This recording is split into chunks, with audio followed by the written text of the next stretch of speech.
Good morning, everybody, and you're very welcome to our pre-series show this morning. My name is Siobhan Lyon, and I'm joined this morning with my husband, Jared Lyon, and British psychologist Steve Costello, who is living over in France at the moment.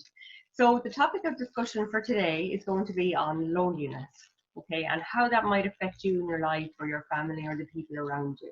So we all know that we're here and we're all stuck in isolation pretty much. And I know that that's really difficult for a lot of people.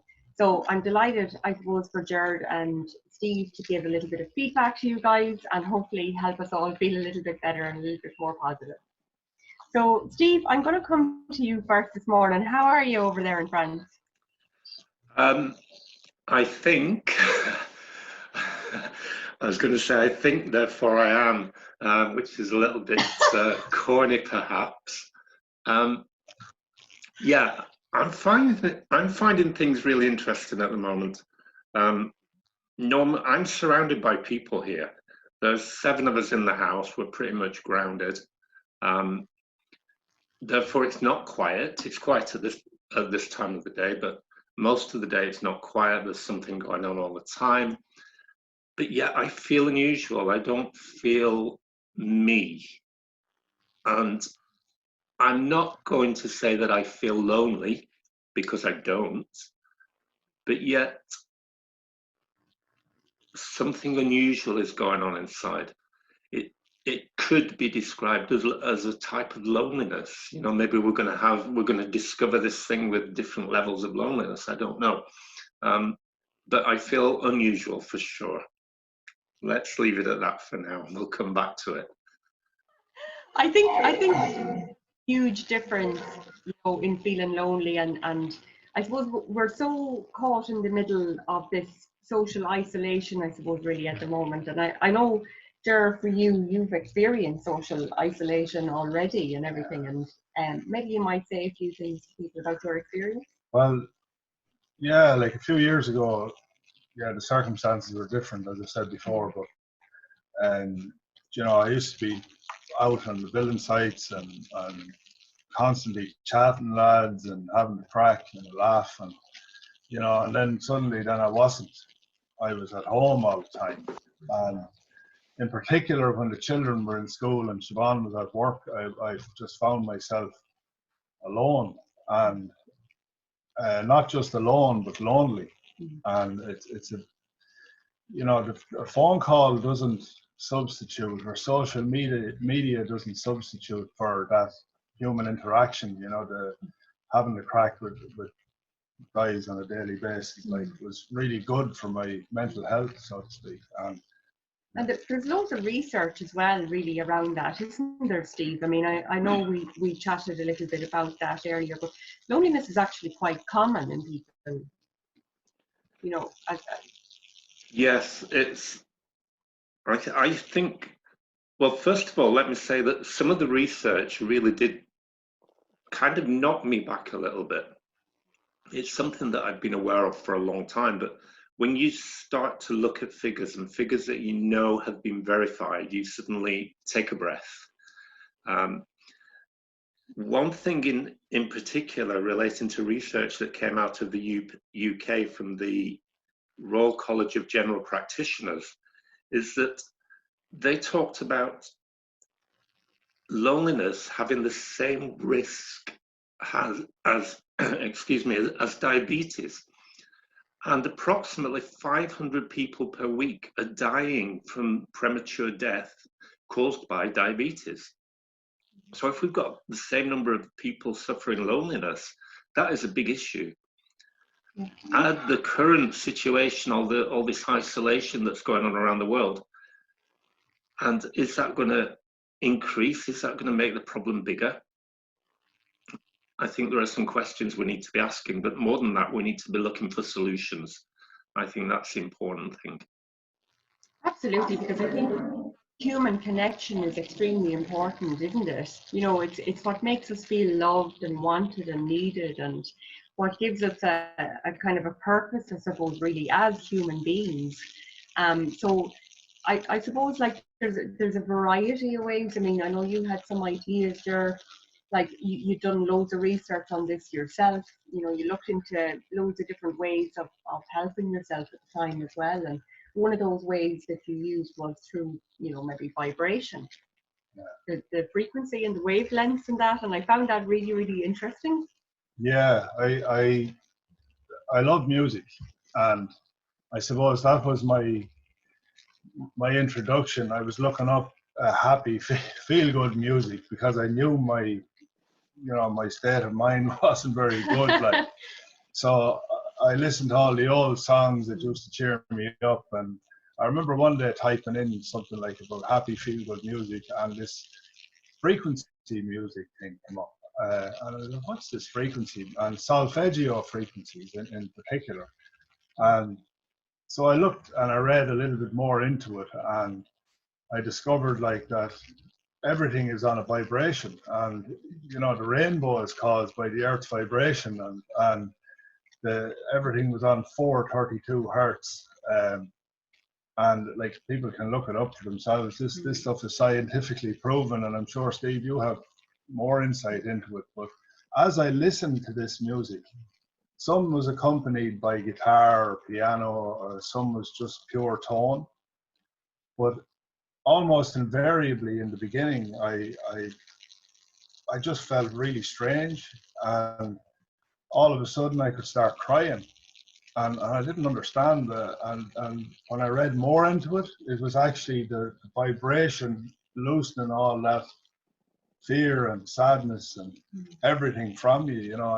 And that's why opera singers, people listening to operas, are all crying.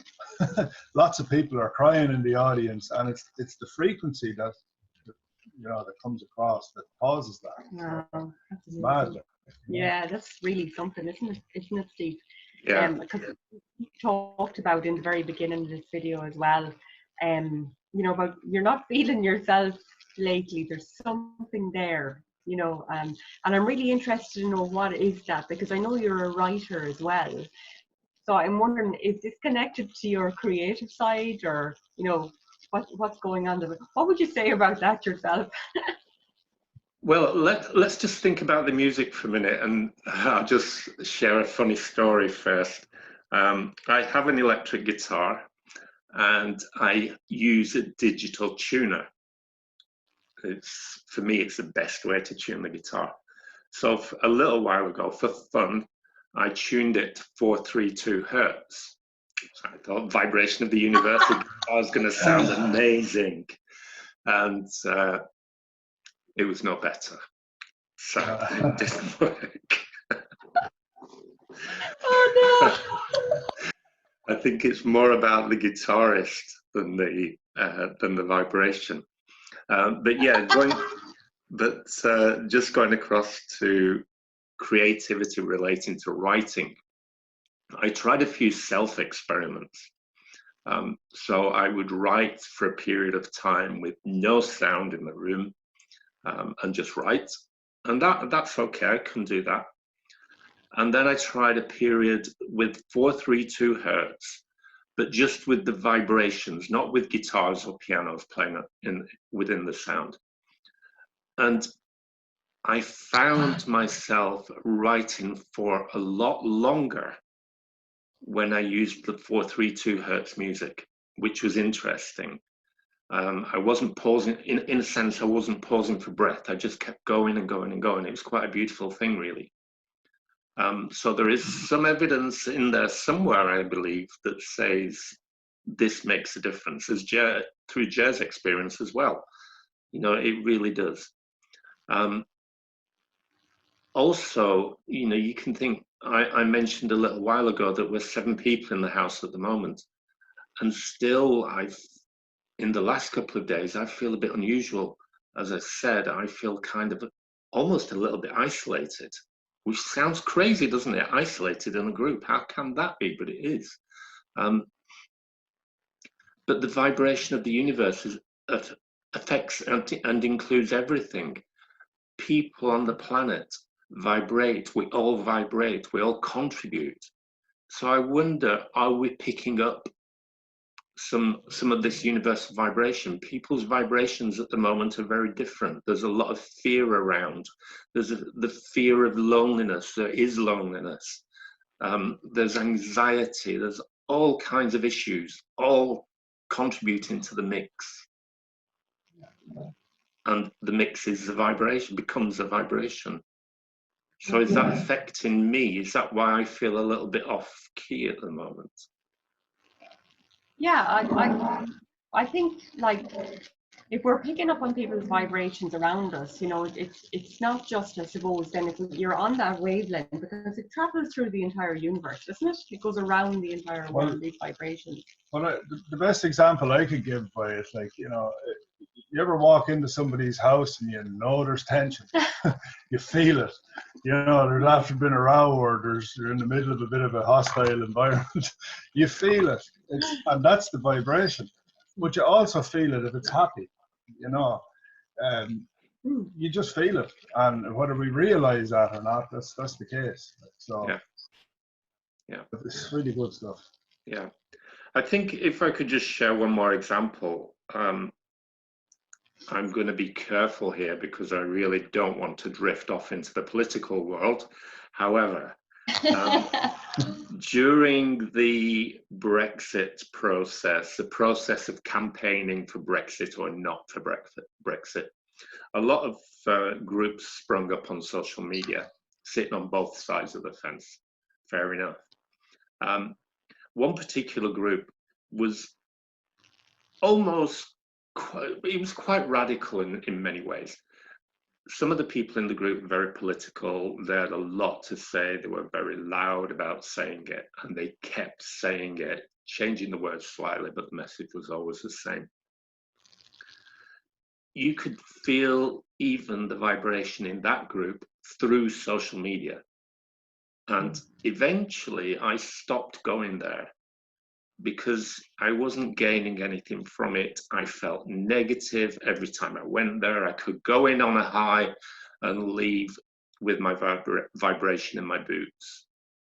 You know, so I think it can even affect the way we respond on social media as well. I totally agree with that, because I read other people's posts quite a lot on Facebook. And Ger and I were just discussing this morning, that we've never actually watched the news. We don't watch the news because there's so much negative stuff in there. So when I engage with groups, I try to kind of just help people, you know, because I think it's really important to use your skill for good as well. And I know you're the same, Steve, and Ger is the same as well. We put stuff out there all the time in the hopes that it will help people and raise the vibration, you know, and get them past things. And I suppose in the next section of our modules, of our little videos here today, we're going to talk a little bit more about that and about anxiety, and what we can do then in the next section to alleviate those feelings of loneliness and isolation.